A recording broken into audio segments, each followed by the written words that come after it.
அனைத்து மாவட்ட ஆட்சித்தலைவர், அனைத்து துறையினுடைய அதிகாரிகள் கலந்து கொண்டார்கள். நம்முடைய மாவட்டத்துடைய வளர்ச்சி பணிகள் குறித்து ஒவ்வொரு துறை ரீதியாக விவாதித்தோம். குறிப்பாக காரையாறு பகுதியில் பொதுமக்களுக்கு ஏற்படுகின்ற இடையூறுகளை தவிர்ப்பதற்காகவும் நம்முடைய மாவட்டத்தில் பட்டா கிடைப்பதற்கு தகுதியான நபர்களுக்கு உடனடியாக கொடுப்பதற்கும் ஏற்பாடுகள் செய்வதற்கு கேட்டுக்கொண்டோம். வீடுகள் இல்லாத மக்களுக்கு வீடுகள் கொடுப்பதற்கான நடவடிக்கை எடுப்பதற்கு கேட்டுக்கொண்டிருக்கின்றோம்.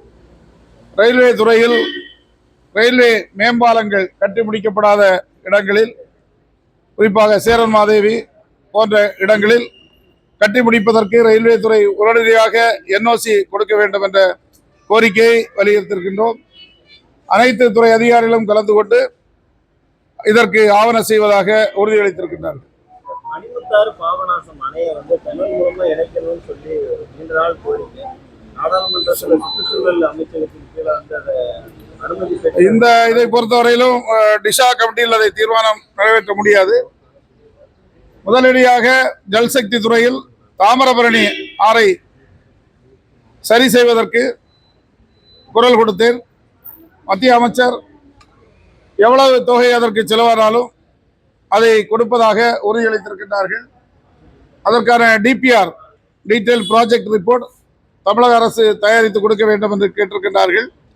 அந்த நடவடிக்கையில் மாவட்ட ஆட்சித்தலைவரும் மற்ற அதிகாரிகளும் ஈடுபட்டுக் கொண்டிருக்கின்றார்கள், இணைத்துக் கொண்டிருக்கின்றார்கள். அந்த பணி முடிந்ததற்கு பின்னால் அணைகளை இணைப்பது குறித்து மனு கொடுத்து அதற்கான நடவடிக்கையை மேற்கொண்டு அப்படி இணைப்பதன் மூலம் நம்முடைய மாவட்டத்தில் இருக்கின்ற வளமில்லாத பகுதிகள் வளம் பெறுவதற்கான நடவடிக்கைகள் மேற்கொள்ளப்படும். வந்தே பாரத் ட்ரெயின்ல மதிய உணவு நார்த் இந்தியன் ஸ்டைலே கொடுக்காங்கன்னு சொல்லி குற்றச்சாட்டு வருது. அதை கடந்த நாடாளுமன்றத்திலே அதை கோரிக்கை எழுப்பினோம். அப்போது தென்னிந்தியாவில் செல்லுகின்ற வந்தே பாரத் ரயில்களில் தென்னிந்திய உணவுப் பொருட்களை மாற்றுவதற்கு நடவடிக்கை எடுப்பதாக அமைச்சர் உறுதியளித்திருக்கிறார். திருநெல்வேலி செங்கோட்டை ரயில் ஏற்கனவே உங்ககிட்ட சமூக வலைதளம் மூலமாக கோரிக்கை வச்சிருந்தாங்க. ஆனால் இன்னைக்கு வரைக்கும் அதுல கூட்டம் கடுமையாக தான் இருக்க வழியே பெட்டி இணைக்கப்படல. அது முக்கியமான கோரிக்கை. அங்கே கூடுதலாக 4 பெட்டிகள் இணைப்பதற்கு கோரிக்கை வைத்திருக்கின்றேன். அந்த ரயிலில் நேரடியாக நானே சென்று ஆய்வு செய்ய இருக்கின்றேன். ஆய்வு செய்து முடிந்தவுடன் அமைச்சரிடம் கோரிக்கை கொடுத்து குறைந்தபட்சம் 4 பெட்டிகள் அதிகமாக இணைப்பதற்கு நடவடிக்கை மேற்கொள்வேன். நன்றி.